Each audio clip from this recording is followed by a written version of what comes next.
Peace and welcome to the culture here on the Black Star Network. I'm your host, Farajii.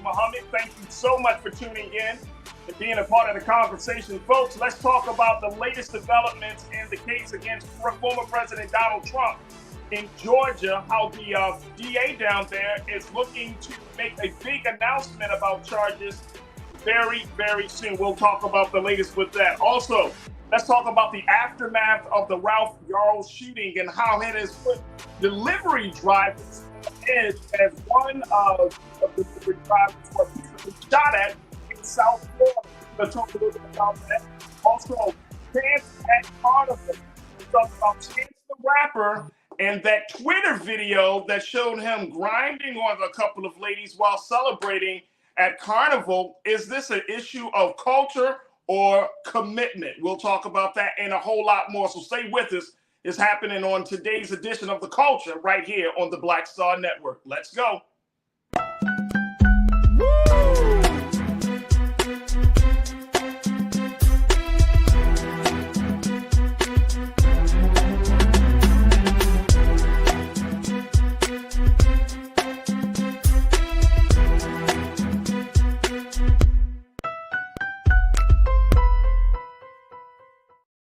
All right, folks, welcome to The Culture here on the Black Star Network. I'm your host, Farajii. Thank you so much for tuning in and getting ready to be a part of the conversation. Let's jump right in, folks, as we're going to first discussion that we want to have with you is about former President Donald Trump. Now, we already know that he was indicted in the state of New York. Well, guess what's up next?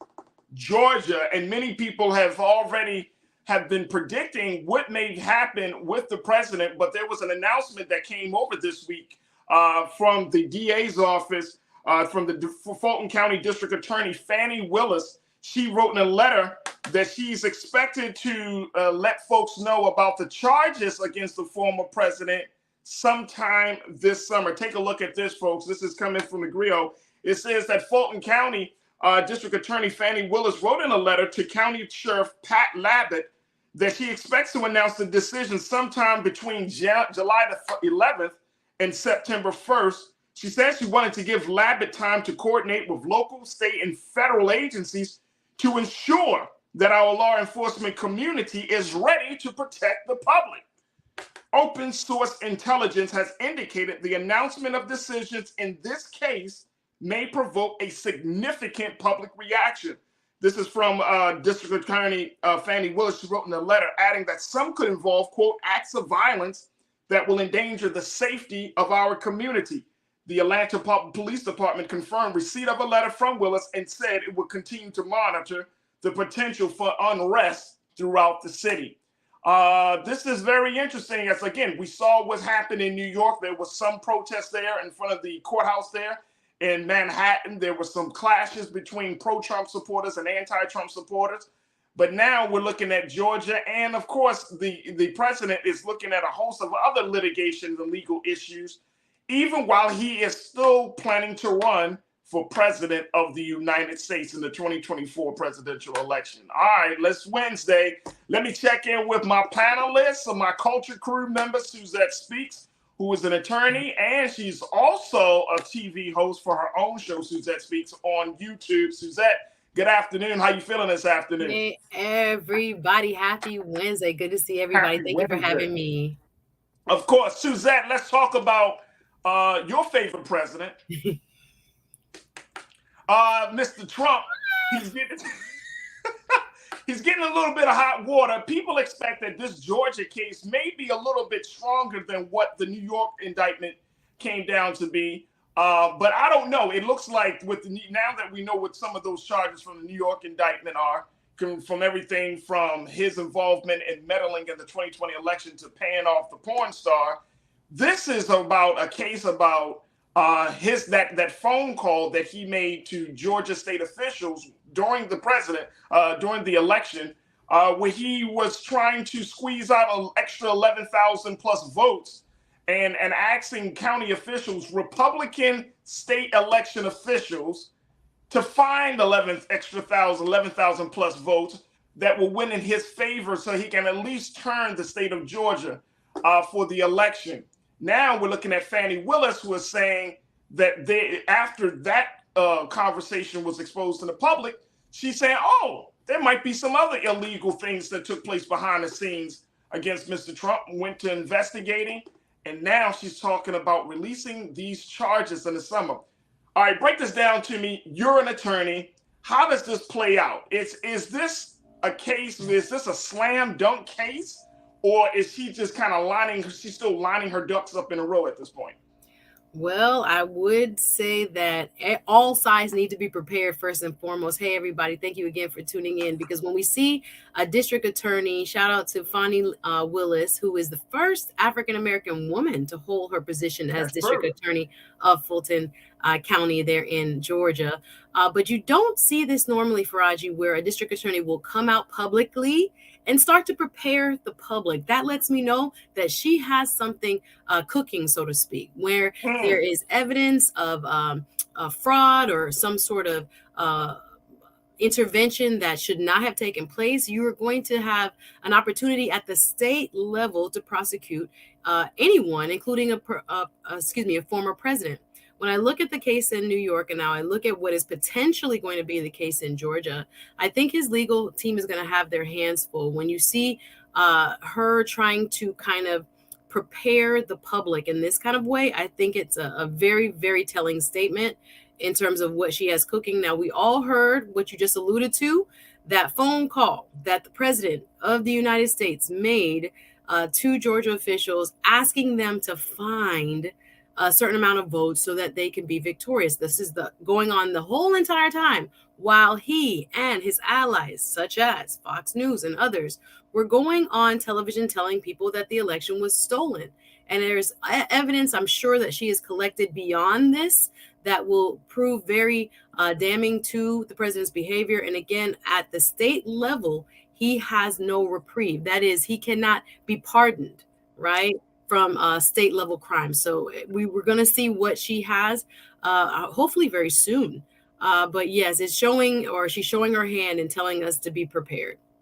All right, so by the fact that she's showing her hand and I'm getting back to your point, which is a little interesting.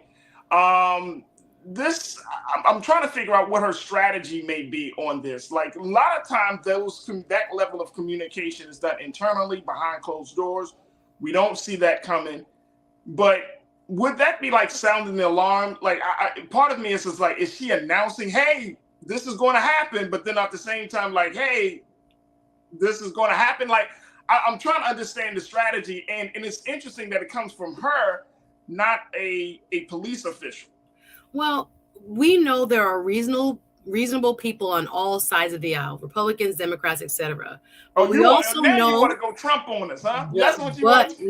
But we know she's in Georgia, right? We know this is a heavily what should I say, reddish state. I think Stacey Abrams was pulling it in the opposite direction. I think the Atlanta area and its suburbs have kind of pulled the levers in terms of making it a little bit more on the Democratic side. But there is a very, very red sentiment throughout Georgia. And I think she knows who she's dealing with. If she doesn't bring this to the fore now, to surprise us with any type of really serious charges might lead to civil unrest. And I think we've seen that. We know January 6th was something that the president instigated and saw to it that, people who really believed a lie, that thought that the election was stolen based on what he said, will act. And so I think it is not unreasonable to try to create a tone and set an environment for people to understand, just like New York did. Don't come here with your foolishness. When you saw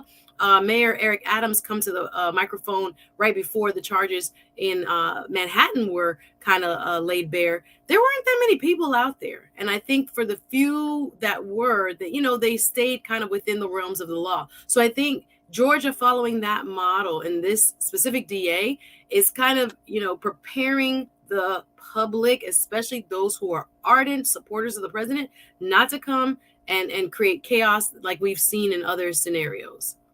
So this is interesting because the timing of this announcement of charges will actually coincide, Suzette, with the session of the grand jury of July the 11th through September 1st, which they will be responsible for issuing the indictment. So considering that, is that another indication that there's going to be some serious charges coming down the pike for the former president?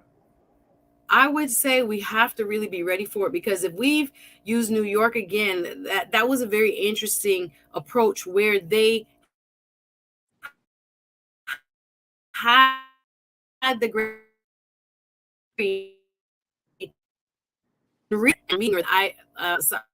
all right, so part two, I was gonna say, if we use New York as a model,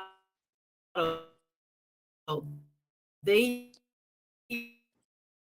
are we losing you, Suzette? Let's do this. Let's take a quick pause. And we're going to make sure we got our sister Suzette speak. Folks, join us in the conversation as we talk about former President Trump and the situation that he is looking at, the looming charges down in Georgia. What's your take? Join us in the conversation. Post your comments on our YouTube page and on our Facebook page. And stay tuned to Black Star Network, Amazon News, as we continue the conversation on the culture right here on the Black Star Network.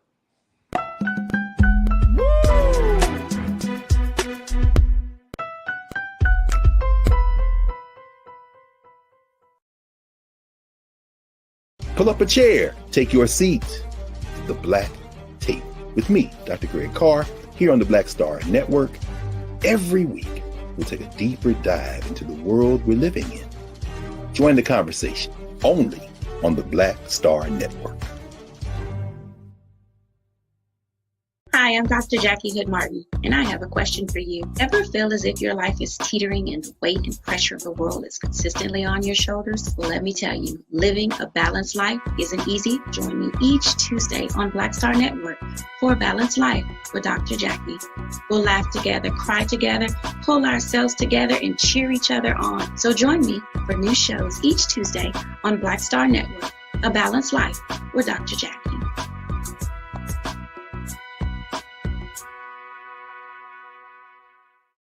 Don't you think it's time to get wealthy?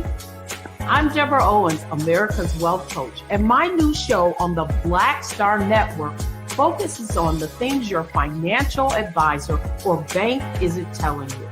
So watch Get Wealthy on the Black Star Network.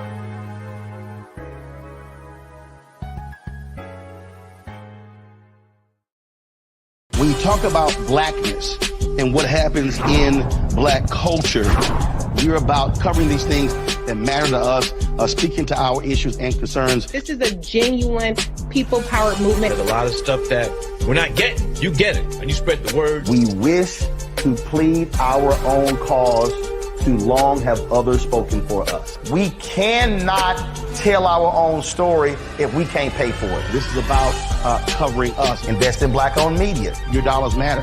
We don't have to keep asking them to cover our stuff. So please support us in what we do, folks. We want to hit 2,000 people, $50 this month, raise $100,000. We're behind 100,000, so we want to hit that. Your money makes this possible. Checks and money orders go to P.O. Box 57196, Washington, D.C. 20037-0196. The Cash App is $RM Unfiltered. PayPal is R Martin Unfiltered. Venmo is RM Unfiltered. Zelle is Roland at RolandSMartin.com. Hatred on the streets, a horrific scene, a white nationalist rally that descended into deadly violence. White people are losing their damn minds. As an angry pro-Trump mob storms the U.S. Capitol, we're about to see the rise of what I call white minority resistance. We have seen white folks in this country who simply cannot tolerate black folks voting. I think what we're seeing is the inevitable result of violent denial. This is part of American history. Every time that people of color have made progress, whether real or symbolic, there has been what Carol Anderson at Emory University calls white rage as a backlash. This is the rise of the Proud Boys and the Boogaloo Boys. America, there's going to be more of this. Here's all the Proud Boys, guys. This country is getting increasingly racist in its behaviors and its attitudes because of the fear of white people. The fear that they're taking our jobs, they're taking our resources, they're taking our women. This is white fear.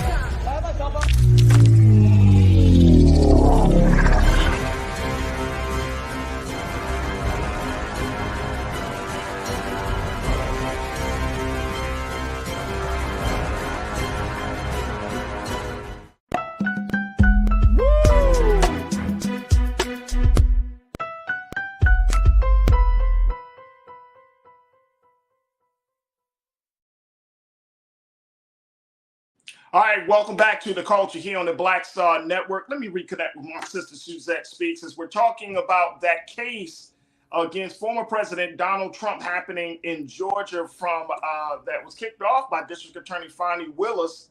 And she is a Black woman that is no joke, looking to investigate and to possibly announce some serious charges against the former president. Those charges won't be announced, he mentioned in a letter this week, anytime between July the 11th through September 1st. So this may be this is going to put folks on pins and needles and eggshells, Suzette. But you were making a point, talking about not just the historic nature of the role that she plays in this, but more importantly, talking about how this case could potentially go in terms of the charges, because one of her big concerns is the pushback, any type of violence that may come from pro-Trump supporters, especially down in Atlanta and the Georgia area, which is, as you mentioned, but it has been a red state for a long time, but now has been kind of, we're going to call it a purple state, because Exactly. there are areas of the state, such as Atlanta and out throughout Fulton County, that are more Democratic leaning. So the state of Georgia is preparing for this months in advance of this big announcement. And as we mentioned, the grand jury session will be taking place at the same time. So this may be an indicator that whatever charges are coming from the DA office, Suzette, might be some serious charges that could put Trump back in court. Yeah, and he's running for president. Let's not forget that all this is And happening. guess what? While he's running his 2024 How can we campaign. forget that, Suzette? How can we forget that he is still considered to be a contender, a front now, runner, more so than your governor down in Florida, where people are backing out. Donors are saying, DeSantis, you kind of moving kind of crazy right now.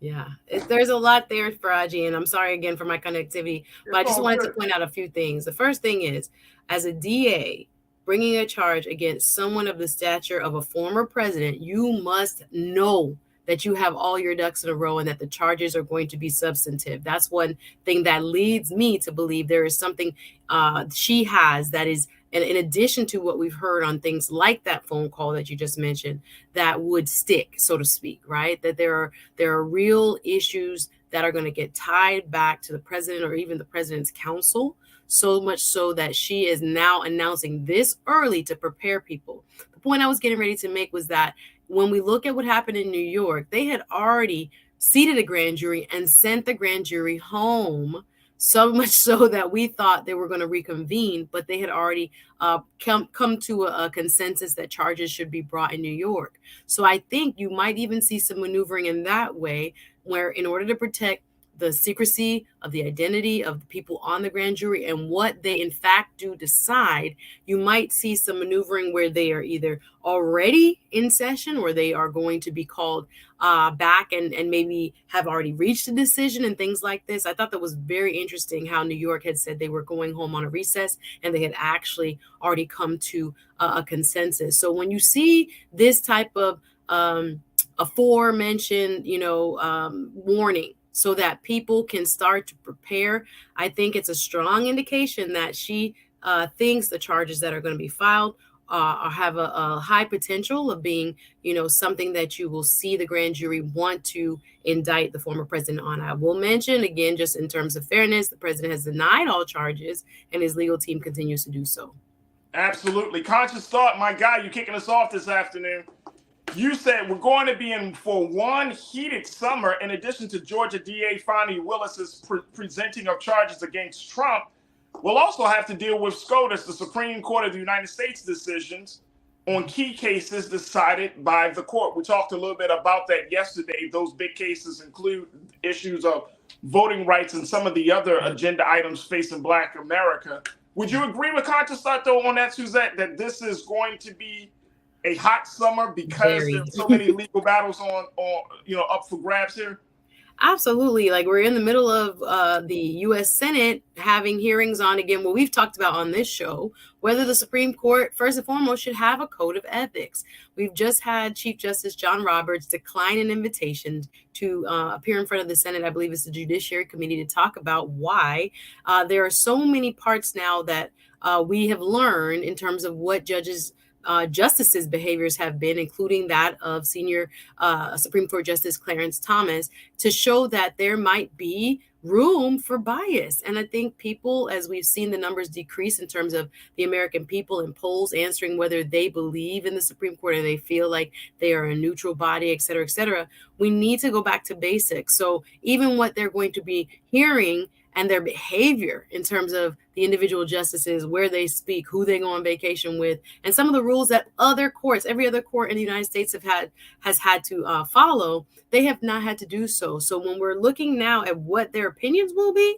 in terms of some of these really landmark cases that should hopefully be heard this summer, on top of that, with this particular case, that looks, again, if we're in end of April, early May, and she's already talking about it and trying to prepare people, trying to prepare law enforcement to get on board, I think it's going to be a very eventful summer, to say the least. Very, very eventful. Let me take some other. Pauline, you checked in and said, I want him in jail, not court. It's not that easy. I'm finding out, Suzette, that because of the details, because it wasn't like he was just one man committing a crime. He had so many other folks that were involved in this whole, if you're talking about the 2020 election, you got people that are involved in it from various places throughout the many states of the country. If you're talking about him making a payment, you got somebody else involved. Like, it's not that simple. You know what I'm saying? It almost becomes across as though there's a larger conspiracy. There was a larger plan at play where, he put people in place. And then when it was election time, it was like, all right, it's go time. We're going to move this way. Everybody has their instructions on how to handle the situation. Am I looking at that the right way or the wrong way? No, I do think it takes time to depose witnesses and get statements. And then you have within our legal system, which people get very frustrated by, the ability to have everything questioned, right? We call due process something that is standard. You can't have a loss of your rights unless, you have a hearing or some sort of arbiter of the court, police, whatever they do, they have to file, specific motions. So anything that the prosecutor says or does, it's going to be challenged. That's the way our system works. So if there's a step forward, there might be two steps back. And I also will point out that the legal justice system just moves very slowly. The volume of cases that we have a case here in South Florida where a gentleman who was a former superintendent of schools was charged in a grand jury by, I shouldn't say, the governor seated a grand jury. Ron DeSantis seated a grand jury, which indicted him on some perjury charges. And 2 years later, that came down in 2021,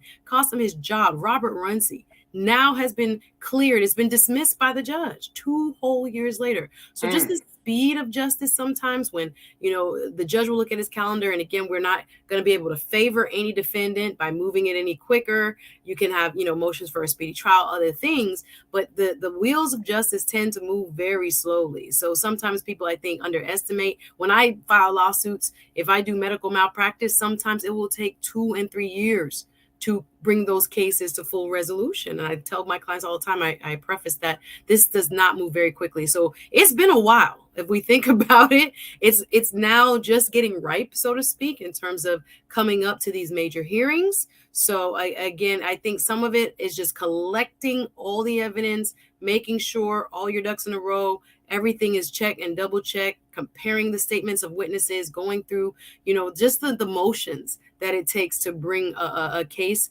to court. It just takes a long time. Absolutely. And Brian Christian, you said the exact same thing that Suzette said. The wheels of justice move slow in America. And that's very, very, if nobody else knows about the wheel of justice moving slow in America, Black folks know. Well, we know. We know that joint. Hey, Suzette, that joint moves so slow, it's not moving. In many areas, this don't seem to be moving.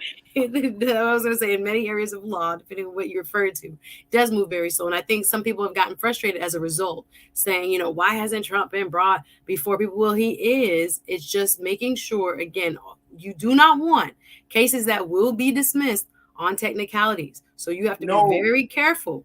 Fight every argument now. Everything he opposed, now you got to set it down for hearing. The judge rules on that. Okay, now we're going to move forward. Nope, he opposes it. We got to set that down for hearing. Okay, now the judge rules on that. It's like a step-by-step process. There can be awfully long times of delay. Sometimes it's tactical. Sometimes it's just real. It just takes that long. So I think that you got, especially at the state level, you have to be very careful. If you are going to charge a former president. Yep. Absolutely. Look, we're going to take a quick pause. When we come forward, we're going to switch gears a little bit and talk about some other things not relating to the president, but let's talk about what's going on with this aftermath of the Ralph Yarl shooting, how there are a number of incidents around the country now where delivery people and people who are just making simple mistakes, though how those simple mistakes onto other people's property are now turning deadly. Folks, we'll have that conversation up next. Stay with us. It's The Culture here on the Black Star Network.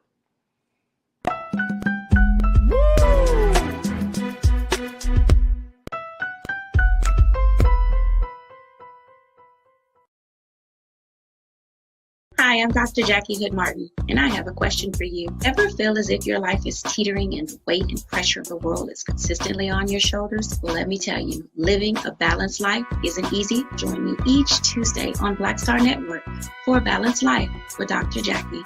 We'll laugh together, cry together, pull ourselves together, and cheer each other on. So join me for new shows each Tuesday on Black Star Network, A Balanced Life with Dr. Jackie.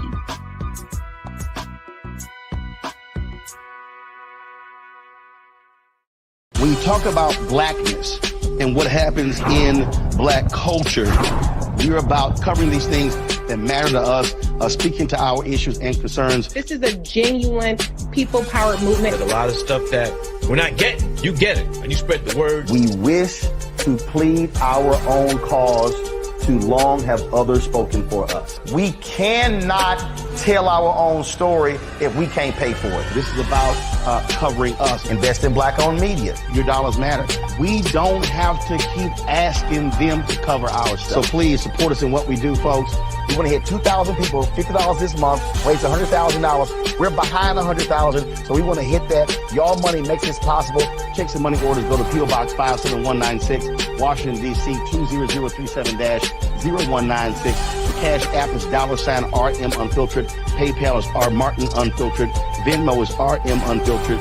Zelle is Roland at RolandSMartin.com. Hatred on the streets, a horrific scene, a white nationalist rally that descended into deadly violence. White people are losing their damn minds.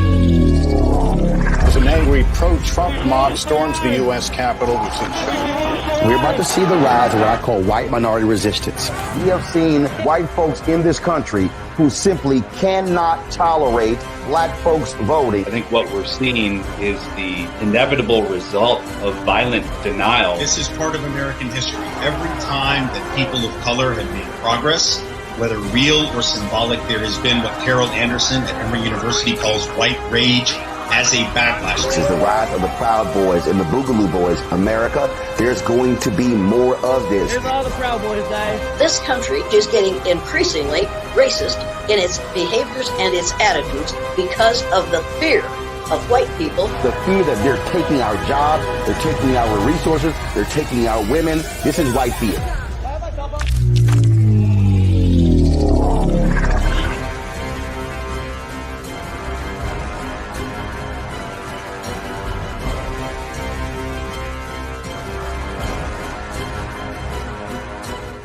Pull up a chair, take your seat.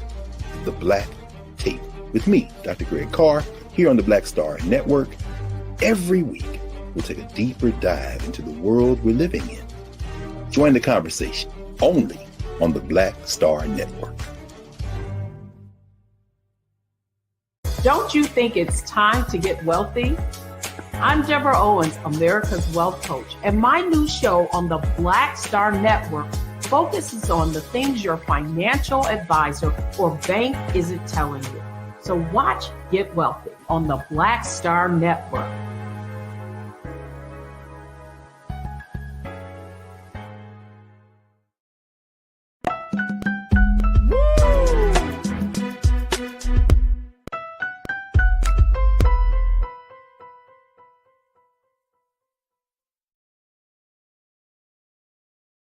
All right, folks, welcome back to the show. We have been checking in with Culture Crew member Suzette Speaks, host and TV host and attorney, as we talk about some of these big stories. I want to switch gears now, crew, to talk a little bit about what's going on with this growing trend. I'm not going to say a phenomenon.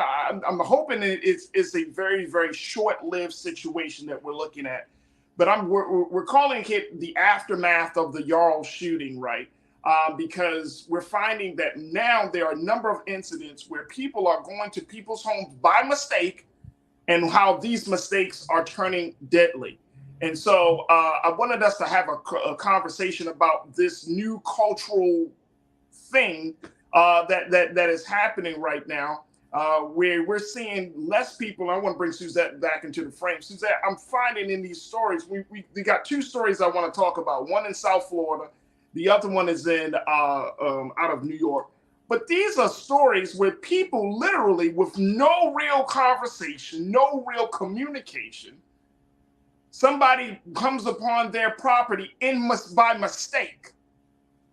And they automatically, the homeowner automatically goes from seeing them on somebody at the door, seeing them coming into the driveway, to literally shooting at them. And I'm wondering, is this going to be a very real concern? Because if you're a delivery driver of any sort, whether it's Uber, UPS, hell, you could be the mail person. Yeah. If you are coming into somebody's property, and unfortunately, these states that these incidents are occurring in, like Florida is a stand your ground state. We talked about that before. But if you're coming onto somebody's property and there's the automatic go-to option of dealing with someone who comes to you by mistake is violence, like we saw in the Ralph Yarl shooting. This speaks volumes about where we are, the level of fear that is so palpable in this country that we can't even make a mistake to go to someone's house without feeling, or even make a delivery without feeling like your life has to be in danger for something this simple. All right, let me just share this first story. This is out of South Florida. And Suzette, I don't know if this is a big story where you are. It made news. I came across. Yeah. Two Instagram cart workers who went to the wrong house. A man shot at the car of two people who drove onto the property after they got lost trying to drop off an Instacart order. According to police, the residents say he fired after the car ran over his foot, because he came out the house,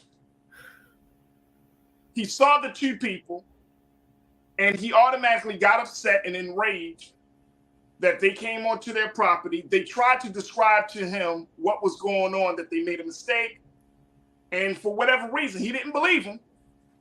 They tried to back out They tried to leave the property, running over his foot in the process. He pulls out his Smith & Wesson, and he shoots them. I think he made like 3 shots.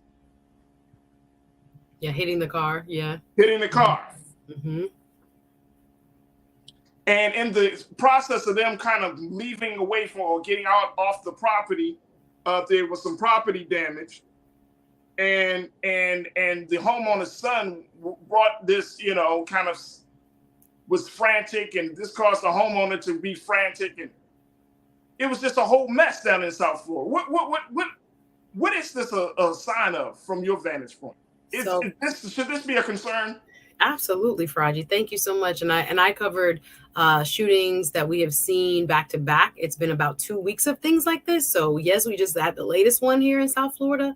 But looking at the last couple of weeks, it has been a real trend. So I even covered it, like I said, on my YouTube show, talking about why are we seeing more like this, more incidences like this than ever before. Now, of course, the big headline was Ralph Yarl, where we discussed it here on The Culture last week. Just talking about, this young man who went, according to his parents, to go pick up his brothers to a wrong address. He mixed up Terrace and Street, ended up at a man's house who pulled his weapon after what Ralph says he did, which was ring the doorbell. They had no words exchanged. And we saw it again, a situation in New York where a young lady driving in a caravan of friends looking for a party in upstate New York also kind of met her fate by making a mistake, which was driving into a driveway. She wasn't even the driver. She was with her boyfriend. And when they tried to leave the driveway, someone stood at their doorway and shot at them and unfortunately took her life. And then we saw it yet again in Texas, where 2 cheerleaders made a mistake. Unfortunately, 2 young ladies came out of a grocery store and saw a car, was ready to go home and thought it was their car, opened the car door, one on the driver's side, and there was a man sitting in the passenger side. And again, they were not given the opportunity to say, I'm sorry, wrong car, sorry. I've done that. I've done that actually in college. And this gentleman comes out and shoots at them, really critically injuring one, putting her in the ICU. So it's not just a matter of, this latest case. It is now a more of a pattern that we're seeing. And I think there's a mental health component. I think there's a impatience, right? Shoot first, ask questions later mindset that I think maybe we've been feeding through our cultural medium, the media and movies and more, and where we're telling people, being aggressive without, reason might be justifiable because you have quote unquote stand your ground laws. But I think it might even go even deeper when it comes to policy around weapons and weapon ownership. But yeah, it's been a real troubling trend. And I do think it has been highlighted, especially in the last couple of weeks. There are tons of stories that we don't hear about that still apply when it comes to, someone making an error and then another person overreacting and unfortunately hurting them. But in the Florida case, we're lucky that they, the Instacart people could walk away and tell what happened, because it could have gone a whole different way, like some of the other cases. And it definitely could have. And that's why this other case that we saw in New York, where a situation where a woman was fatally shot by a New York homeowner after she went up the wrong driveway. A 20-year-old, she was shot and killed by a homeowner in upstate New York after the car she was accidentally went to the wrong address. It was her and 3 of her friends were trying to find another friend's house in a rural area of Hebron, New York, when they were mistakenly pulled up to the house that was owned by a gentleman by the name of Kevin Monahan. Mm-hmm. They realized the mistake, turning the car around when Monahan stepped onto the porch and fired 2 shots. One of them struck Kaylin Gillis and killing her. Mm-hmm. Yeah. Wait a minute, who steps onto a porch with a gun? You see what I'm saying? Like, sometimes police can come in unmarked cars. You see what I'm saying? They might be like, hey, we just wanted to pull up here to ask you a question about burglaries or something that happened in the neighborhood. Who steps on a porch and just starts shooting at people? Because, and if you see the car, and one of the elements of this case, Suzette, is that they said that the girls in the car never got out the car. Mm-mm. There was no conversation. There was no exchange of words. They never got out the car. So if you see the car backing out of the driveway, why would you proceed to shooting them? And now you killed the girl for nothing. If I was her parents, I would want that dude's head on a pike. It's just totally unreasonable, Farajii. In that case, thankfully, they're able to charge him with second-degree attempted murder, because with his case, again, when you say you're in threat of your life, now mind you, New York does not have stand your ground laws as we know them in 28 other states. But in this case, he said because of the caravan, I think it was more than one car that was following. And I'm not saying that's a reasonable assumption, right? They were leaving the driveway. One person on the caravan, according to his lawyers, was on a motorcycle and was making a lot of noise. And there were maybe one or two other cars in addition to the car Caitlin Gillis was in. But yeah, there is no excuse, right? If a danger is retreating from you, right? Even if you thought, oh, wait, who are these people riding up in my driveway? A reasonable person has no real justification for looking at somebody in a vehicle, not, pointing a weapon at you, not in close proximity to you, not in any of the ways that we would look at it and say, okay, wait, that man must have really been in fear of his life. Like leaving his driveway and standing at your door and shooting, that person. I mean, with no conversation, Suzette. That's the part that gets me. Oh. That's the part that gets me. That there was no conversation. We're going to get our sister back. Let me go to Janelle real quick. Janelle, you pointed out, you said exactly, this has nothing to do with the Second Amendment. Even avid gun owners are saying that this is getting beyond control. Grab the guns, melt them down, add a new amendment.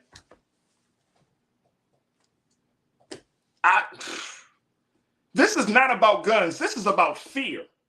This is about something that is deeper within the American people, deeper within our culture. This is not about pieces of land. This is not about property rights, gun ownership. This is about human beings who have lost control of their own emotions. This is about human beings that have become afraid of other human beings. This is about people who have these wild ass ideologies about other people, who are just so in a bubble about life that they don't want anyone opposite or anyone different or anyone in general to kind of disrupt them in their little isolated world. This is not about no laws.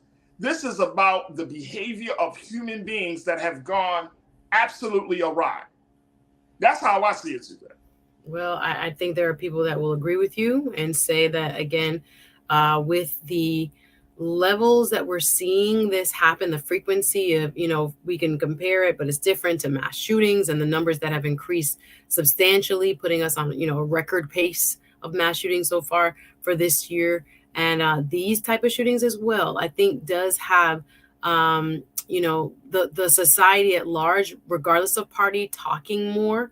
Will we see any type of legislative reform, common sense, gun reform as a result? I don't know. I don't know if on a national level, maybe on a state level. But yeah, we're seeing that, there are individuals making horrible decisions that need to be held accountable, so we don't see this type of behavior proliferate. But again, there are so many contributory factors, I would say, including, the proliferation of guns, including the lack of mental health care, including people just not making good and sound decisions, right? Or thinking they have a right to take someone's life for something so minimal.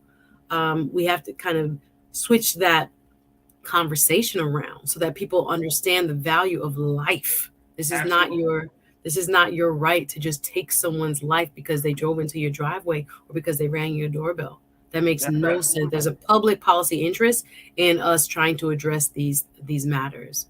Absolutely. All right, folks, we got to take a quick pause. When we come forward, let's switch gears. Let's talk about Chance the Rapper at Carnival Festival, how the hip hop artist has been under some controversy about some videos of him showing him in doing some dances with some women, even though he's married. So I'm going to talk about this issue of culture versus commitment. We'll have that conversation. And later we'll check in and talk about Simone Biles and how people have criticized the world-class gymnast about her hair on her own wedding day. Come on. Stay with us. Those conversations are up next here on The Culture on the Black Star Network.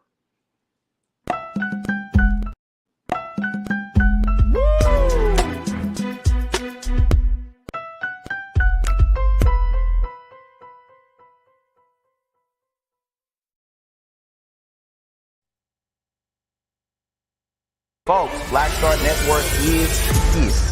Hold no punches. I'm real revolutionary right now. Support this man, Black Media. He makes sure that our stories are told. Thank you for being the voice of Black America, Roland.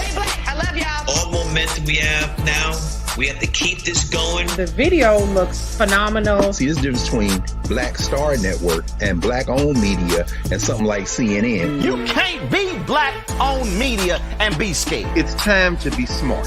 Bring your eyeballs home. You dig? Pull up a chair. Take your seat. The Black Tape with me, Dr. Greg Carr, here on the Black Star Network. Every week, we'll take a deeper dive into the world we're living in. Join the conversation only on the Black Star Network. Hi, I'm Dr. Jackie Hood Martin, and I have a question for you. Ever feel as if your life is teetering and the weight and pressure of the world is consistently on your shoulders? Well, let me tell you, living a balanced life isn't easy. Join me each Tuesday on Black Star Network for A Balanced Life with Dr. Jackie. We're all impacted by the culture, whether we know it or not. From politics to music and entertainment, it's a huge part of our lives, and we're going to talk about it every day right here on The Culture with me, Farajii Muhammad, only on the Black Star Network. I'm Deborah Owens, America's Wealth Coach, and my new show, Get Wealthy, focuses on the things that your financial advisor and bank isn't telling you, but you absolutely need to know. So watch Get Wealthy on the Black Star Network.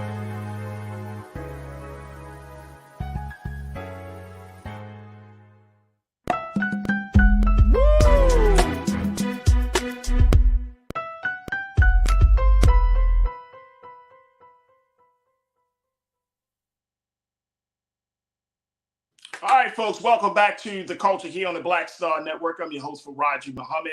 It's time for us to talk a little bit about the culture. And in this case, there are many different cultures that we have to keep in the conversation as we talk about hip-hop artist Chance the Rapper and how some video came up last week showing the hip-hop artist in some questionable behavior, but it was at a festival, the world-renowned Carnival Festival, where there is a lot of celebration, a lot of drinking, a lot of dancing, a lot of moving around.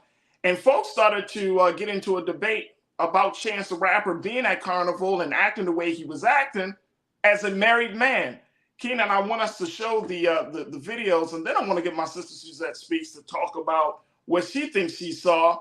And is this a case of commitment issues, or is this just part of the culture? Take a look at Chance the Rapper. Take a look at this.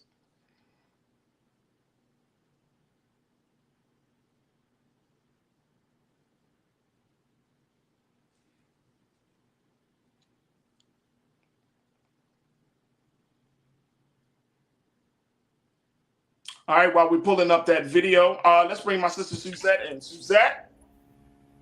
Suzette?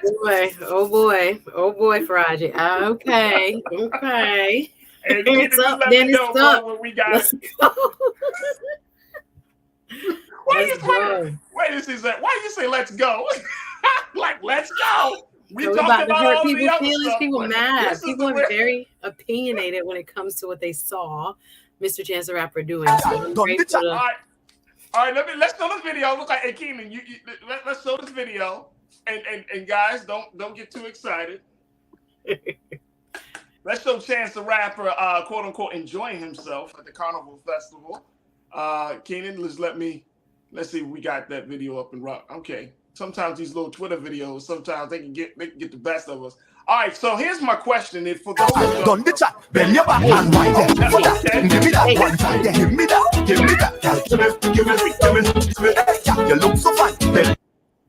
All right, so we're going to have to show, because we got to show the whole video. Done the chat, bend your back and wind it. Come for that. Give me that one time, yeah. Give me that. Give me. You look so fine. We lucky it's glitching because it would,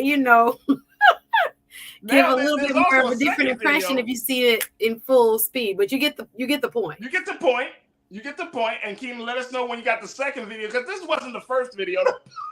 Apparently, Chance was, he said on camera that it was his birthday, so you fill in the blanks. Man is at Carnival, he got a little notoriety, it's his birthday. Hey, hello, how are you? Mercy, here we go. All right, so look, is this an issue of infidelity? People went as far as to say that he essentially was cheating on camera because he's a married man. He was essentially cheating on camera. But what's your take on that, Suzette? You and your peoples are from the West Indies. That's too much pressure, Farajii. That's too much pressure. Let me start by saying, although I was born in Jamaica, raised in South Florida, right? I call myself, best of both worlds, so to speak, American. Thank you, Lord. But with Jamaican heritage, I do not speak for all Jamaicans. I'm not saying you speak for all Jamaicans, sister. I'm just I know it, but just I go say I don't want that pressure because again, as we're seeing in this conversation, the Black diaspora is not a monolith, right? And what I found interesting, Farajii, is that I got different opinions based on whether my friends were raised here in the United States and are like American, and or as far as being, kind of trace their roots here for centuries, as opposed to immigrant Black Americans who might have a different experience. Now, I will say again, how everybody feels different depending on your cultural framework, but I think this shows a distinction for me when I was talking to my friends who have their roots traced here to the United States. They were highly offended. And then when I talked to my friends and family, I made a few phone calls like, what y'all thought about this? And they were not offended, Farajii. They were like, what is the big deal? What you calling me for? Hey, Suzette, when they on the phone, like, what's the big deal, bro? Yeah, they was like, what's the big deal? We grind on women all the time here. Like, no, it was like, what are they talking about? What are really talking about? This is Carnival. Like, what you doing? So I think there's a lens through which us, no matter how we see each other as brothers and sisters, there is some cultural overlay, which is influenced by, I would think, especially our Westernization is influenced a lot by Christianization and colonialism and ways in which we perceive Black bodies and Black movements. I would take it as far back to, where the origins of Carnival come from. People have disputed whether it was, the Europeans came with, the French celebrating the Fat Tuesday as they normally right across the, even to New Orleans, etc. And others have said it comes from the roots of like celebrating the harvest season and almost like the New Year, where, people who enslaved Africans in the New World allowed their Africans this time, through the Lenten period to express themselves fully, so that it was a demonstration of freedom and rebellion and over the top, debauchery in some cases. And we see that in Mardi Gras with, alcohol definitely and other things. So I think, but how you perceive it oftentimes, as I'm hearing in my own, anecdotal discussions, it depends on how you, your cultural, reference for what this behavior actually means. So I just want everybody to be aware, everybody does not attach the same meaning to what we saw in that video. Again, there are going to be West Indian people who are. So wait a minute. So here's the thing, though. By and large, they're not as troubled as I see in the United States. So here's the thing, though, Suzette. I think that the point that you're making, the couple of points that are solid, right? I think that it's cultural. I think that it depends on what the lens you're looking through. I agree with all of that. The fact is that and I'm wondering, and I'm gonna throw something else in the mix. If it wasn't Chance doing this, right? Say it was Chance's wife going to Vegas with her girlfriends for a bachelorette party, or put her right in Jamaica at Carnival doing the same thing. Put her right in Jamaica at Carnival, and she sees some dark-skinned brother who's coming up to her and wanting to, grind on her. I wonder if this would be a different conversation. I again attribute it to differences in culture, and I think if you're coming from like the American context, you would probably hear a narrative around her of being some kind of, loose woman who is doing something, that is unbefitting of a married woman. If you are coming from a cultural context, though, of the West Indies, i.e. the Caribbean, where people don't see this as some sort of violation of marriage vows. That is the culture. There is a openness about sexuality that you don't necessarily see here. And it's not oftentimes seen as overtly kind of sexual. I think the way, if you did that type of dance in the United States, the reaction you would get from both a man and woman is totally different. Hold on. You can dance with somebody for 60 seconds, Farajii, and never see them again in Carnival. You're not exchanging numbers. You're not going home with them. Part, but how can you not see that as kind of sexual? I'm telling you, the lens in which we look, that is a wine. It is fun. It is playful. It is like, oh, again, that's what I'm saying. We're having a real kind of difference of kind of like how we perceive it. And I think that's okay. But I think, again, if you were going to talk to people who live in that culture, from that culture, the African expression in which we kind of taking it from, right? If you go into African cultures even now, women dance a certain way, and it's not meant to be sexual. That is and I agree with that. I agree with that. So we are plastering our modern and Western and American ideals and kind of, again, context on something for people who live in that culture. It does not mean the same thing to them. So I can see here's the thing. We're going to have to take a quick pause. But the thing is, I think that because there's so much like, what do you call it? Overlapping of culture, right? Like, I don't know if Chance had a conversation with his wife before going to Carnival and say, "Hey, babe, I'm going to Carnival." He know where he was going. You know what I'm saying? Like, hey, you know how the situation can go. I don't know if he had that conversation. We will probably never know that, right? But the fact is, if he puts himself out there, first thing, the situation with videotape. Most of the time, if you're going to cheat, you do it behind closed doors in the dark. Cheat is a strong word for this, Farajii. I'm just saying that's what people said that man was cheating. Social media was saying it. Okay. And I was like, that's not cheating. I wouldn't want to see my woman doing that, grinding up on against a dude, but I wouldn't say that's full-blown cheating. That's not like, you know what I'm saying? Like, that's because the first thing is in public, but the fact is that, you got to have, it's like so many different layers to this that you got to understand, like you said, the cultural side, but you got to also, was that communicated through in their relationship before he left for the trip? Look, we're gonna try to dive a little deeper in this because people are checking in. The crew is checking in on this, folks. I got to take a quick pause. When we come forward, more about Chance at Carnival. Is this an issue of commitment, or is this an issue of just cultural interpretation? Share your thoughts as we continue the discussion on the other side. Stay with us. It's The Culture here on the Black Star Network.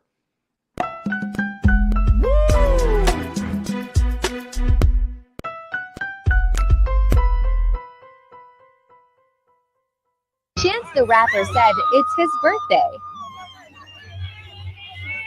When you talk about blackness and what happens in black culture, we're about covering these things that matter to us, speaking to our issues and concerns. This is a genuine people-powered movement. There's a lot of stuff that we're not getting. You get it, and you spread the word. We wish to plead our own cause. Too long have others spoken for us. We cannot tell our own story if we can't pay for it. This is about covering us. Invest in black-owned media. Your dollars matter. We don't have to keep asking them to cover our stuff. So please support us in what we do, folks. We want to hit 2,000 people, $50 this month, raise $100,000. We're behind 100,000, so we want to hit that. Y'all money makes this possible. Checks and money orders go to P.O. Box 57196, Washington, D.C. 20037-0196. The Cash App is $RM Unfiltered. PayPal is R Martin Unfiltered. Venmo is RM Unfiltered. Zelle is Roland at RolandSMartin.com. Black Star Network is here. I'm real revolutionary right now. Thank you for being the voice of Black America. All momentum we have now, we have to keep this going. The video looks phenomenal. See, there's a difference between Black Star Network and black-owned media and something like CNN. You can't be black-owned media and be scared. It's time to be smart. Bring your eyeballs home. You dig? hatred on the streets, a horrific scene, a white nationalist rally that descended into deadly violence. White people are losing their damn minds. As an angry pro-Trump mob storms the U.S. Capitol, we've seen We're about to see the rise of what I call white minority resistance. We have seen white folks in this country who simply cannot tolerate black folks voting. I think what we're seeing is the inevitable result of violent denial. This is part of American history. Every time that people of color have made progress, whether real or symbolic, there has been what Carol Anderson at Emory University calls white rage as a backlash. This is the rise of the Proud Boys and the Boogaloo Boys. America, there's going to be more of this. Here's all the Proud Boys, guys. This country is getting increasingly racist in its behaviors and its attitudes because of the fear of white people. The fear that they're taking our jobs, they're taking our resources, they're taking our women. This is white fear.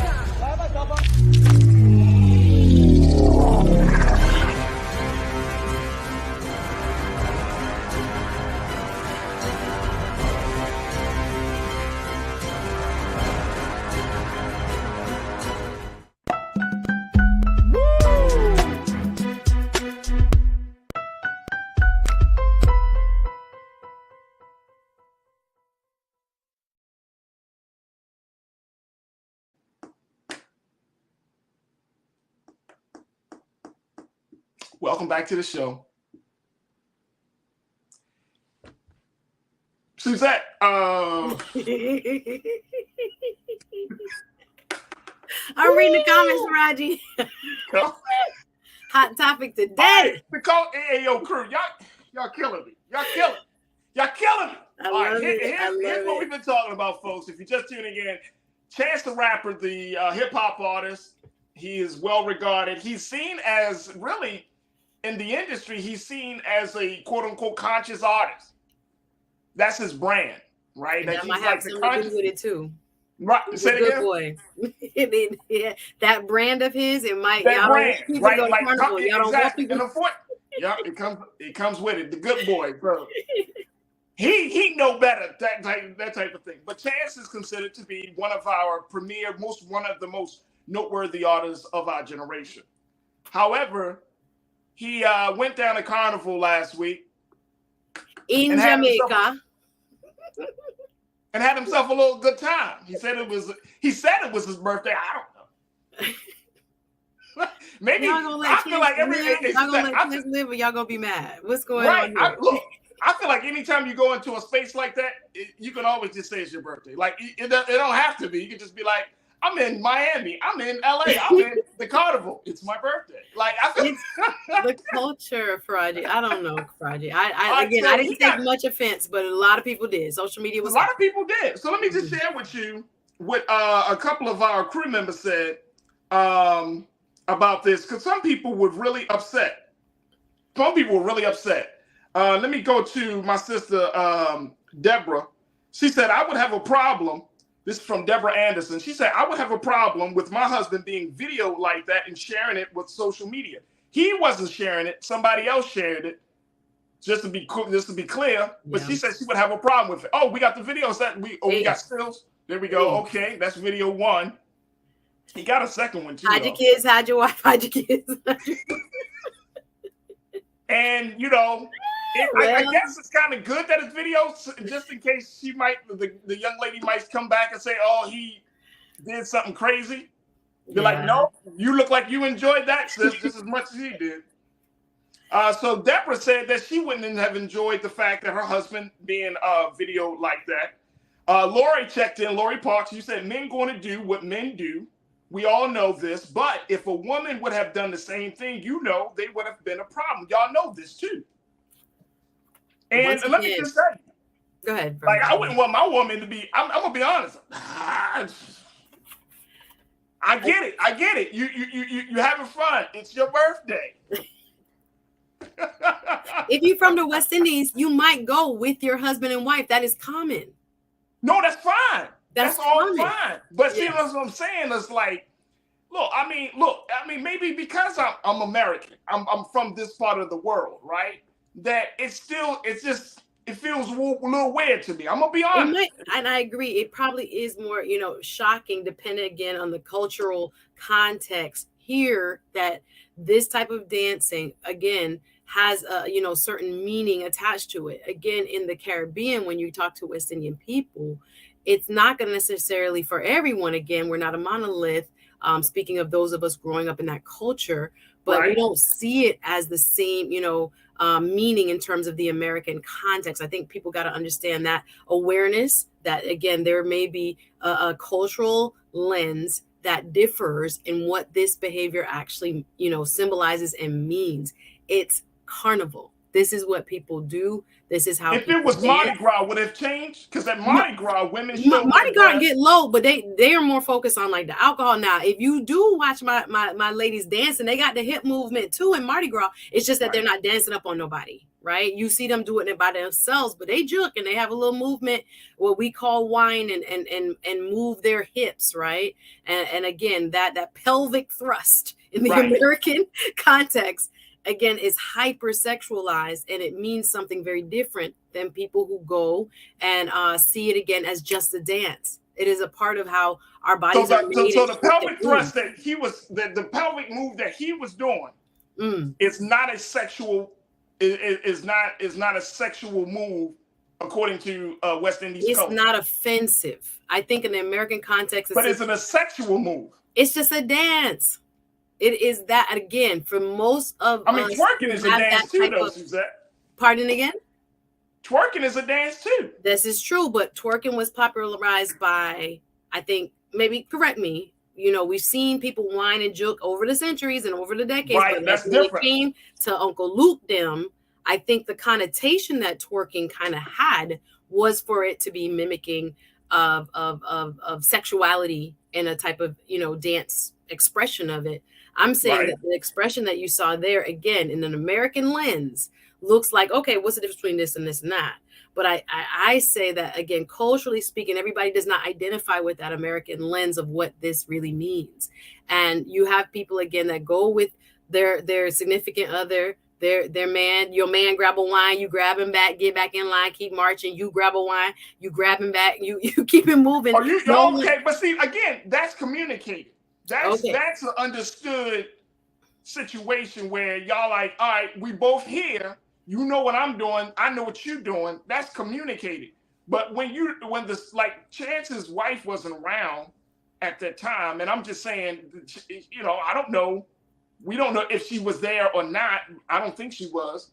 But does that make a difference? Because it does open up the conversation that if you go to any space as a married man, as a married woman, as a couple, you know what I'm saying? There are some rules of engagement, especially when you go into festive spaces like Carnival.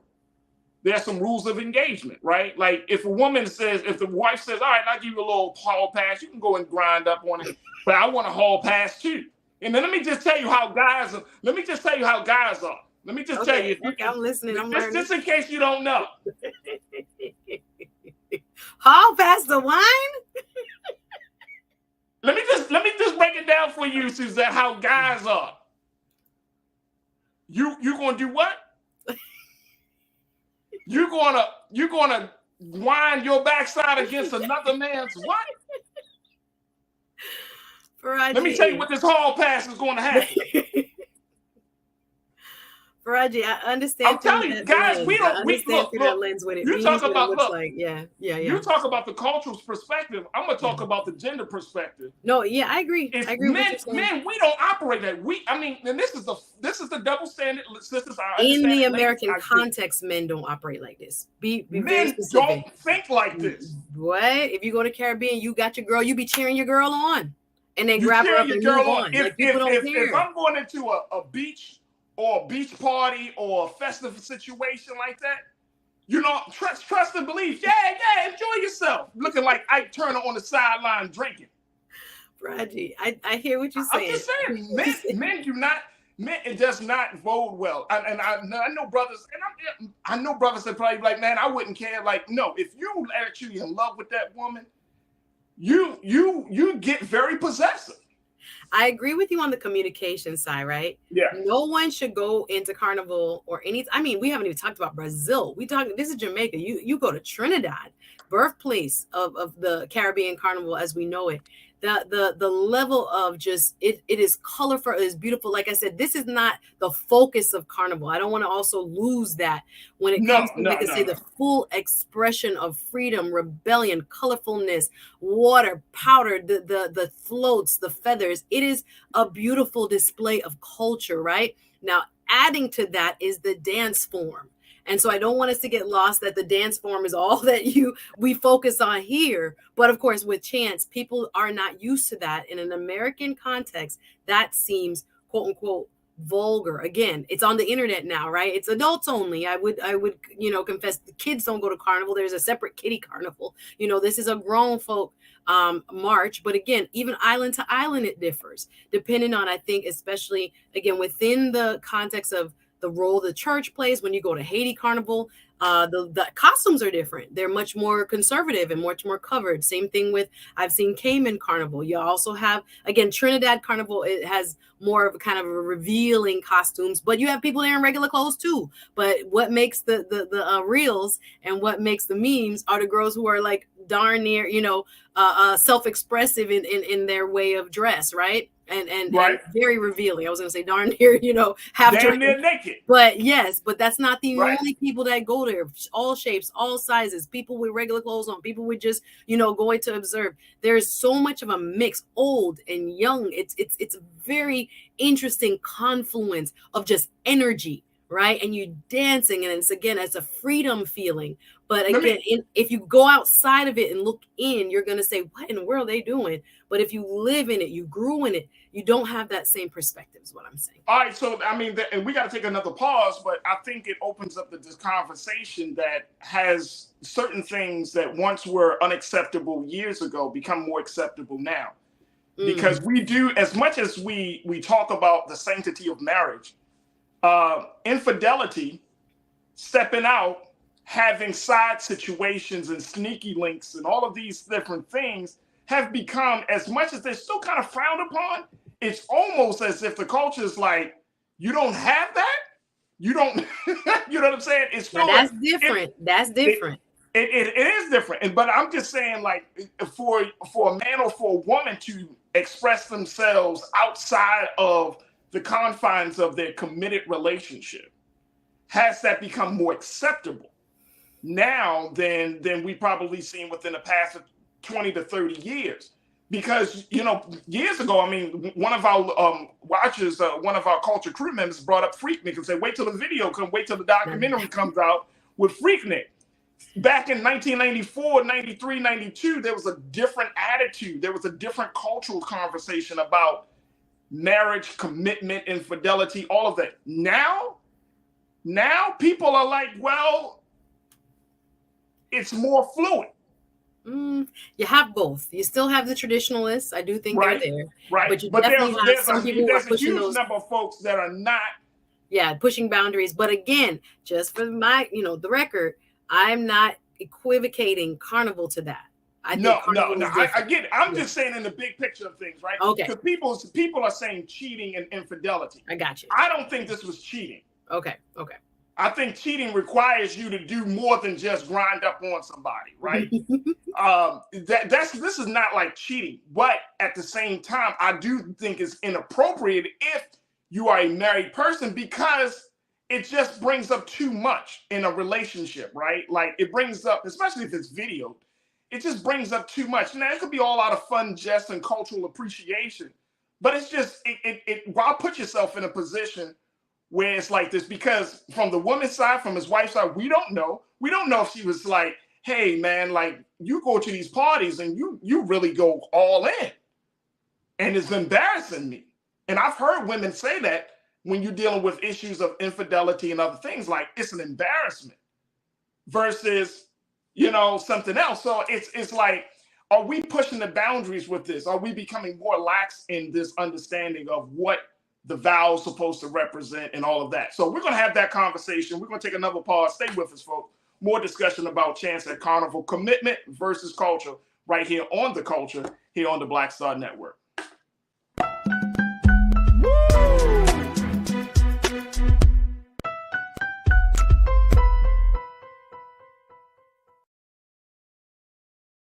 Pull up a chair, take your seat. The Black Tape with me, Dr. Greg Carr, here on the Black Star Network. Every week, we'll take a deeper dive into the world we're living in. Join the conversation only on the Black Star Network.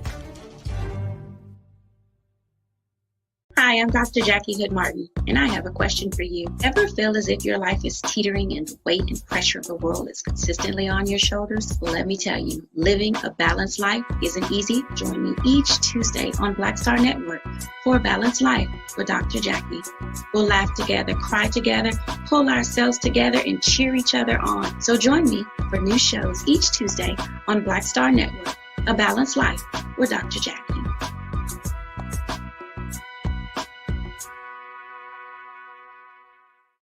Don't you think it's time to get wealthy?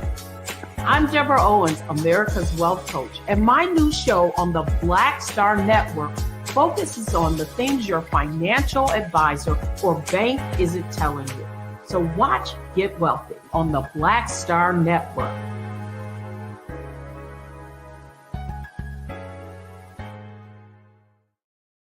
When you talk about blackness and what happens in black culture, we're about covering these things that matter to us, speaking to our issues and concerns. This is a genuine people-powered movement. There's a lot of stuff that we're not getting. You get it, and you spread the word. We wish to plead our own cause. Too long have others spoken for us. We cannot tell our own story if we can't pay for it. This is about covering us. Invest in black-owned media. Your dollars matter. We don't have to keep asking them to cover our stuff. So please support us in what we do, folks. We want to hit 2,000 people, $50 this month, raise $100,000. We're behind 100,000, so we want to hit that. Y'all money makes this possible. Check some money orders. Go to P.O. Box 57196, Washington, D.C. 20037-0196. The Cash App is $RM Unfiltered. PayPal is R Martin Unfiltered. Venmo is RM Unfiltered. Zelle is Roland at RolandSMartin.com.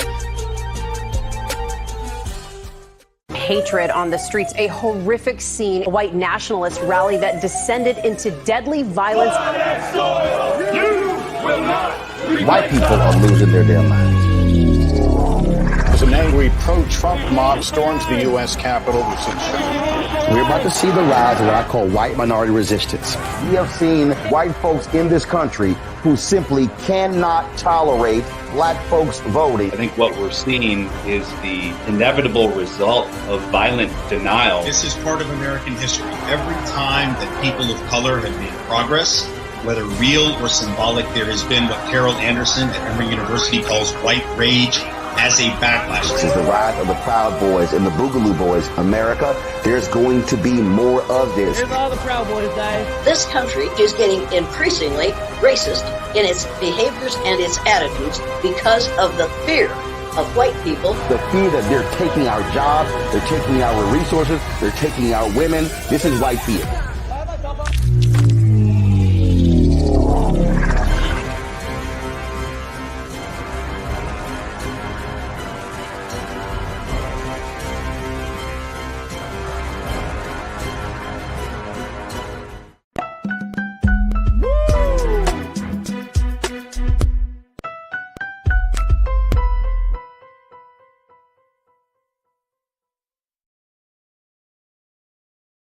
All right, folks, welcome back to the show. We've been talking about Chance the Rapper at Carnival and how there's been some videos that was released of the hip-hop artist winding and grinding and dancing with some young ladies from Carnival Festival. And it has sparked a whole conversation, a controversy really, about whether a married man should be putting himself in that position, or is this just a young man, a married man who's enjoying himself for the gain of the culture? Let me go back to what you guys have to say as my culture crew. We're going to try to bring our sister Suzette Speaks back into the fold.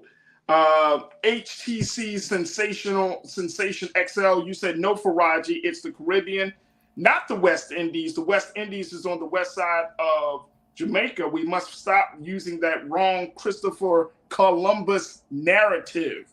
Okay. All right. HTC, I know plenty of people that still call themselves West Indian, But I understand what you're saying, love. Absolutely.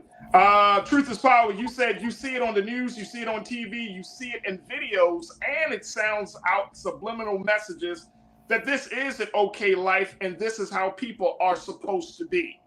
I think that's the part. That's the part. You know what I mean? That you do see so much. And I mean, look, as much as I love hip hop, there are some narratives in hip hop, Suzette, that talk about leave your man, ma, or have a situation, or have a fun, let me take you away for the weekend and don't tell him.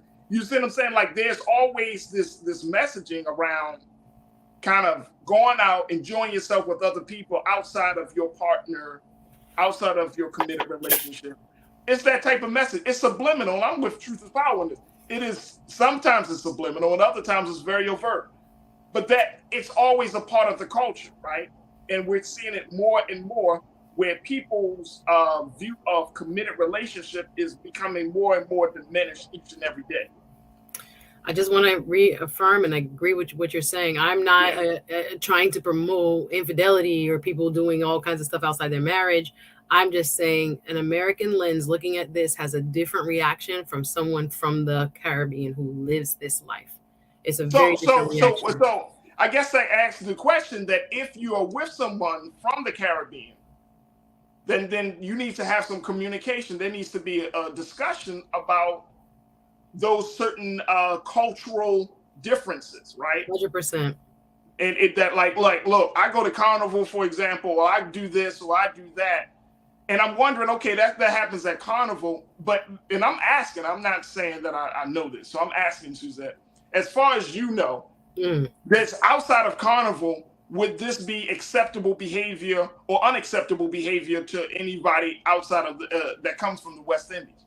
Again, how it manifests in dance hall culture, for example, in Jamaica and other places where, again, at the dance, at our version of, and again, I'm an American, but I have a very kind of deep cultural thread through to my Jamaican roots. But if you were going to a dance there, the expectation of how you dance and who you dance with is very different here. That's why you will find people who happen to be from the Caribbean that say, I don't party in the United States. I also move very differently here than when I go into an island and go hang out, because what it means in the cultural context here in the United States, this man will try to follow you home. This man will expect all kinds of stuff. You better meet him in the parking lot, where if that happens to you and you have that same type of exchange or expression of dance, the Jamaican person will leave you alone. They don't expect your number. They're not hunting you down all night trying to figure out where you are. Okay, but it's not, it doesn't have that type of meaning. You go home to your woman, you go home to your man. And again,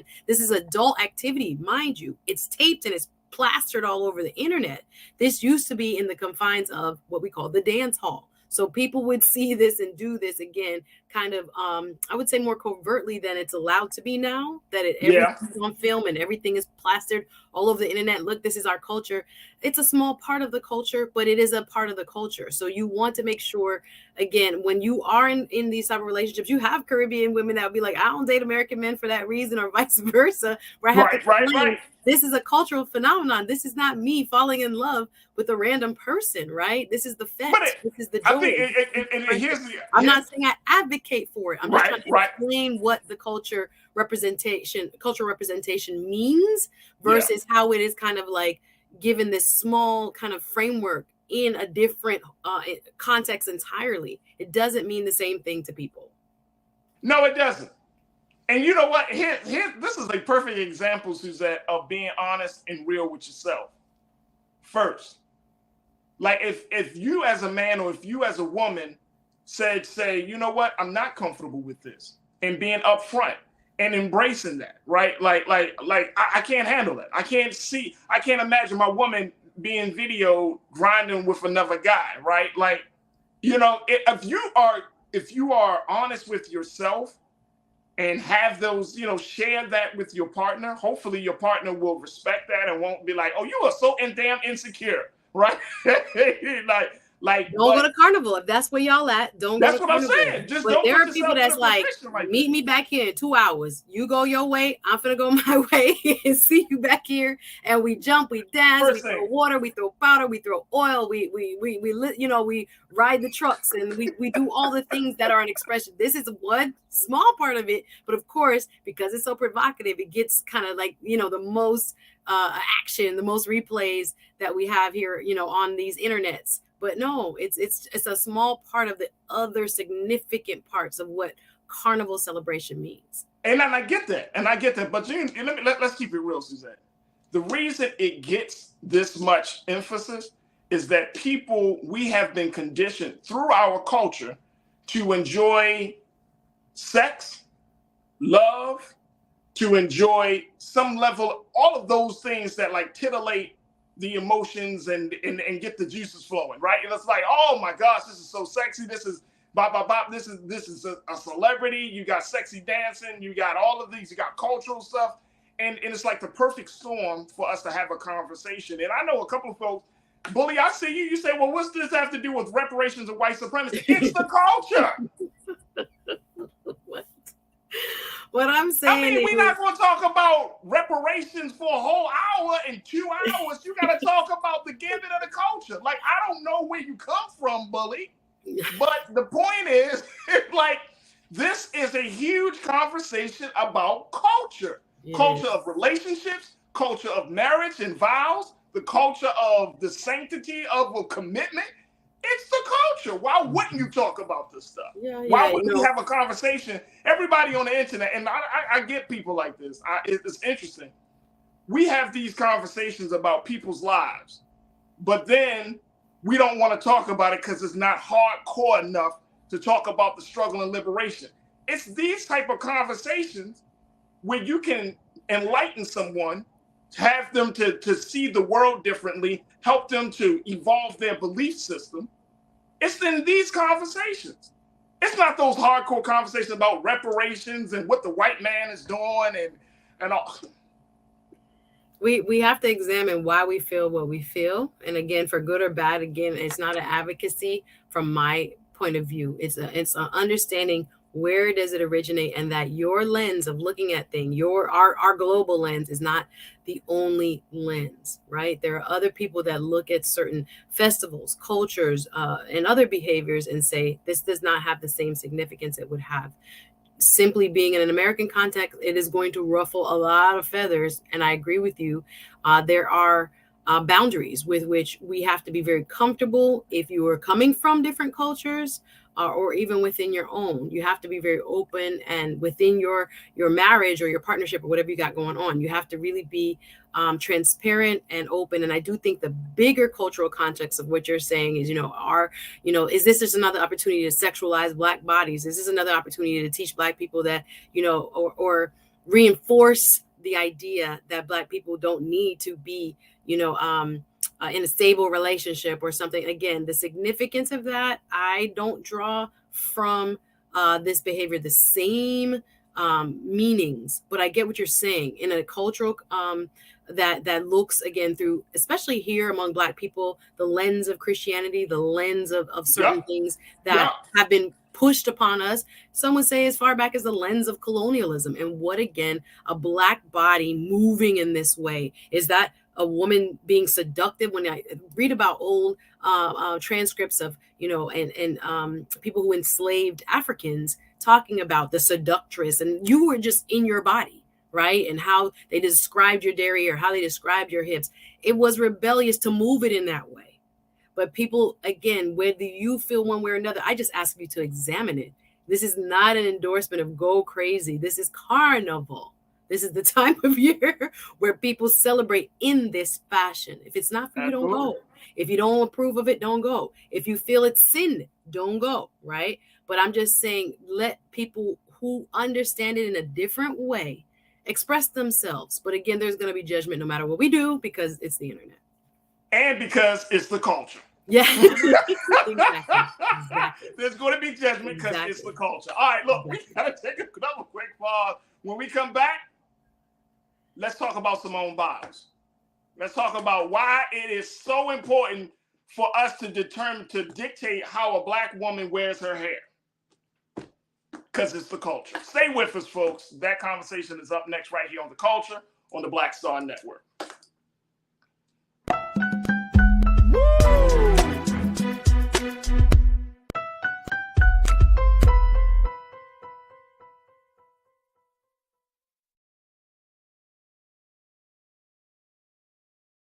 Folks, Black Star Network is here.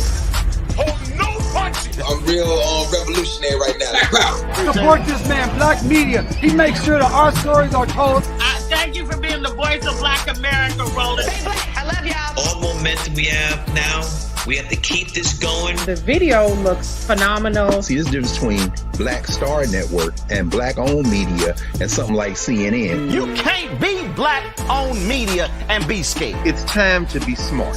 Bring your eyeballs home. You dig? Pull up a chair. Take your seat.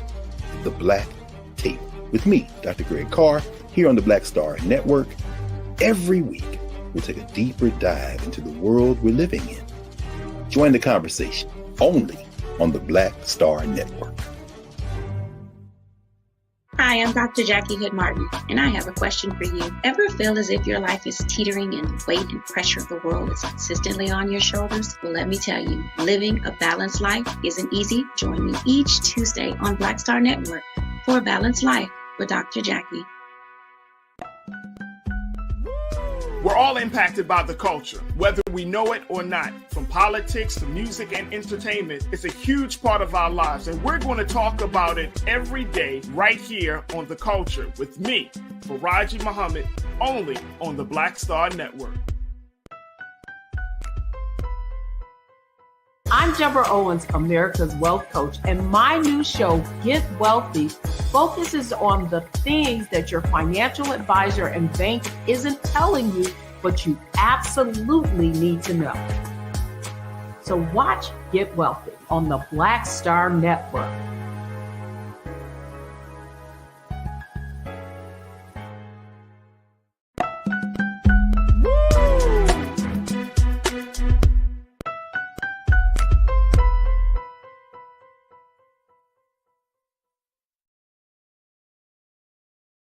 All right, folks, welcome back to the show. For our final conversation, I'm going to bring my sister Suzette Speaks back in.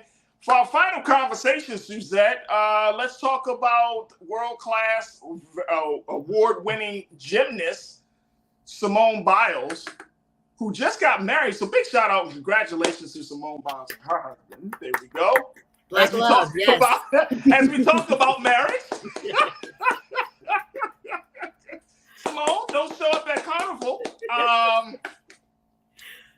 But no, she just got married. Of course, everybody knows who Simone Biles is. She got married to the man of her dreams, and she had to take a break from her wedding marital bliss to address some haters about her hair. Farajii, before we pivot real quick, can I just say one thing about Chance? The only thing I think Chance did that violated, not only thing, but one of the things I think that he may not have understood in that is you don't smack nobody, you don't touch nobody in Carnival. Usually you whine with your hands to your side. Just to give that some context and go and enjoy a Caribbean party. If y'all see me on a video moving my little waistline in Miami, it is probably me. I'm gonna let you, I need my business. Thank you very much. But I'm just saying the touching, that's a part that I was like, I don't think he understood. You don't touch nobody, you don't slap nobody in the butt, nothing like that. So he said he got a foul on the play. Yes, foul, time out. He get a yellow card. Flagrant flag on the play. So I will just say that so people understand culturally, that ain't even a part of it. Don't touch me. Right? You can whine. Don't touch me. I'm not saying it's me, but I'm saying culturally, don't misinterpret. Don't that part touch I was me. like, well, hold up. Your backside can touch me all day. But don't let them hands start slipping. Just telling you, this the rules. I didn't make them. Don't go juvenile on them. I can't. I've never heard it. I'm just explaining them. I'm not saying I agree. I've never heard that I'm rule. endorsing it. I'm just telling you that I saw and I was like, ooh, don't touch nobody now. Don't get in trouble.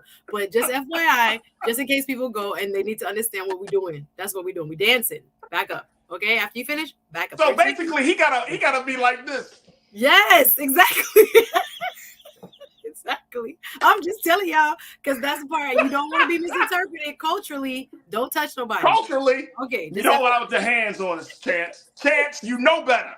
Now you're smacking something around, sir. In that tradition, anything Can you imagine goes.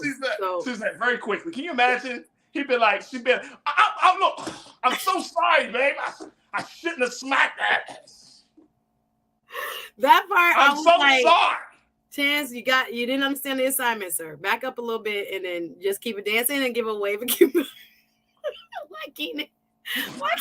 Let's go to Simone. Let's go. We're gonna keep. Sorry, just wanted to mention that. Just wanted to mention that part. Nobody touching nobody. Nobody follows everybody for the rest of the night. I don't know you. I don't see you. No number exchange. You get in your car, go home. I get in my car, go home. We don't know that. That's how it normally works. That's how it normally works. Back in the 90s. No, now. People don't have, again, no. Once you knew that she would Chance the Rapper, she was like, oh. She was like, FYI, Slid. You know what? I don't even know why you even brought that. Sorry, I just had to say it. This is a grown-up conversation for grown adults, but that's a part of you got to understand that. All right, look, my crew is trying to remind us that we're trying to get through this other story. Okay, sorry. New story. Sorry. David said, just end the show, damn it. No, we got to watch Simone. Sorry. Simone. Okay, I'm serious now. Sorry. How you gonna say it?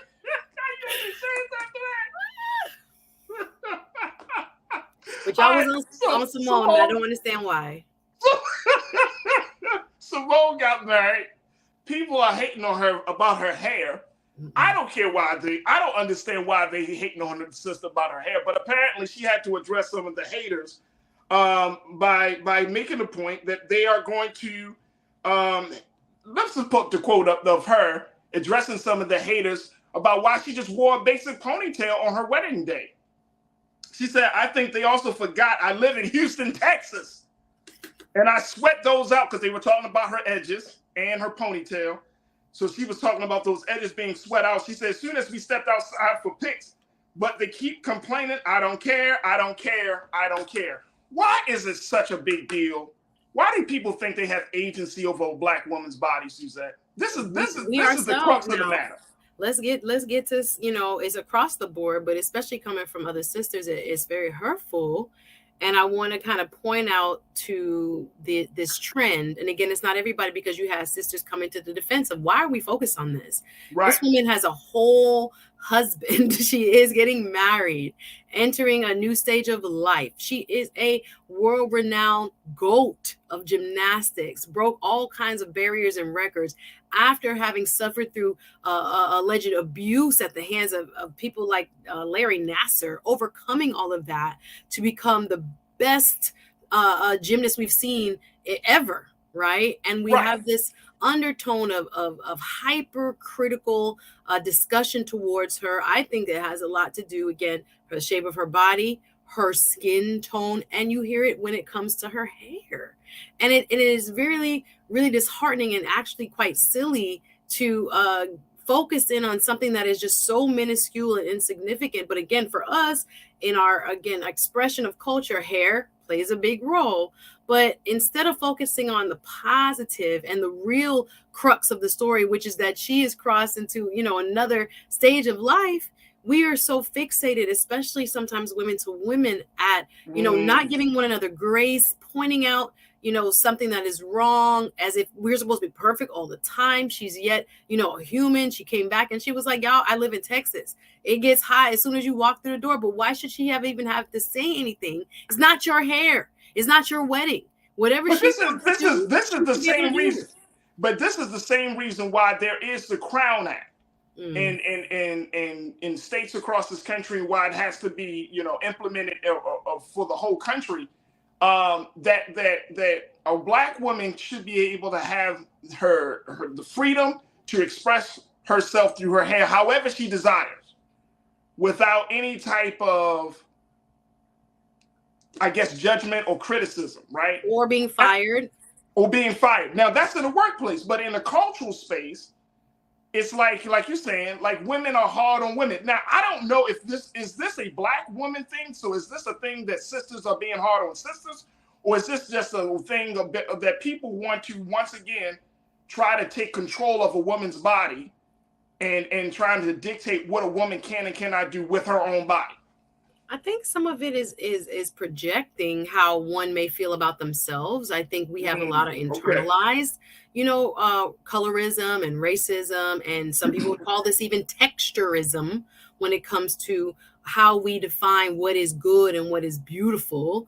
And again, we have people who have defended, Simone Biles and said, this is really ridiculous. We as a culture have to do better. Instead of focusing on this minuscule part of her big announcement in her big day, it's almost like people are projecting or trying to find fault just so that they can tear down. And again, why it doesn't really, make any sense, because this again is a woman who has transcended Olympic history and has become like a champion of champions. She has a man that loves her. She has, going to have a wonderful, I think they're going on this is a courthouse version, and then they're going to do a destination version, a big, party for family and friends. And this is what we're worried about when we're talking about the state of Black marriage, when we're talking about the state of Black love and wanting commitment. We just, got off our soapbox of where we hope to push the culture. The culture is going that way. And then y'all worried about her hair. It's disheartening. You got to do a little bit of, reflection and self-examination. If that's the one thing you came away with about her story, you have to kind of look inward as to why. That's it. I think you said it best right there. I'm going to just leave it just right there, because I think you said it best, that if you got to find some way to nitpick and rain on someone's happiness, that's a reflection of you, not of her. Suzette, I appreciate you, sis. Every time you come on here, it's always a wild time. I'm going to call this Wild Time Wednesday. We had some fun today. Suzette, how can people learn and hear all about this conversation you're having on your show? Yes, I have a wonderful lineup coming up. 5 shows planned, already up. You guys go over to Suzette Speaks on YouTube, hit subscribe, and then hit the notification bell so you know what we got going up. Right after this show, I'm going live, actually. I'll be talking to a founder of a Black grooming company. He makes beard oil and other products for men of color. Shout out to Fresh Heritage is the name. I got to give him a plug of his line. And I want to talk to him about marketing and growing an international brand. But we talk about just bettering ourselves from the inside out, business, pop culture, all of that. So if you like great conversations that are entertaining, I would say, educating as well as edifying, come over to Suzette Speaks. And everyone who has already subscribed, thank you so very much. I appreciate you, Farajii. That's me. All right, I appreciate you, Suzette, and I appreciate you for all of your brilliance, your insight, and more importantly, I appreciate you for being so good for the culture. Thank y'all. And don't be whining on everybody. Y'all take your time with the thing. Understand the culture first. Appreciate you. And if you don't want to go, don't go. But if people go, that's their business. Okay. They got a grown folks business. Bye, everybody. All right. Thank you, Suzette. All right, folks, that's going to do it for us. I hope you enjoyed the show as much as I enjoyed hosting the conversations today. Big shout out to my sister Suzette Speaks. And I want to give a big shout out to my team, Joel King-Keenan, my control room. And of course, I want to give a big shout out to all of you, my online culture crew. Folks, make sure you do your due diligence. Support us at Black Star Network. Go to our website today, download the app for free, share the content, but also to do something to help forward this movement of a Black digital space like Black Star Network. So your financial donations will go a long way to taking us to the next level. So go to Black Star Network today, follow us on social media, and continue to subscribe to us and support us all the way. Also, while you're there, make sure you follow me, yours truly, Farajii Muhammad. I can be found on Instagram at The Real Farajii and on Twitter at Farajii, and I would love to connect with you. All right, folks, stay tuned. Up next is Roland Martin Unfiltered. As always, never be afraid to challenge what's wrong, stand for what's right while being yourself in the process. And God willing, we'll talk on Friday. Well, another great live show. We'll have a best of show tomorrow, but on Friday, we will have a live show, God willing, and have another great set of conversations for you. So stay tuned. It's the Black Star Network. It's the culture here on the Black Star Network. Thank you for tuning in. Peace.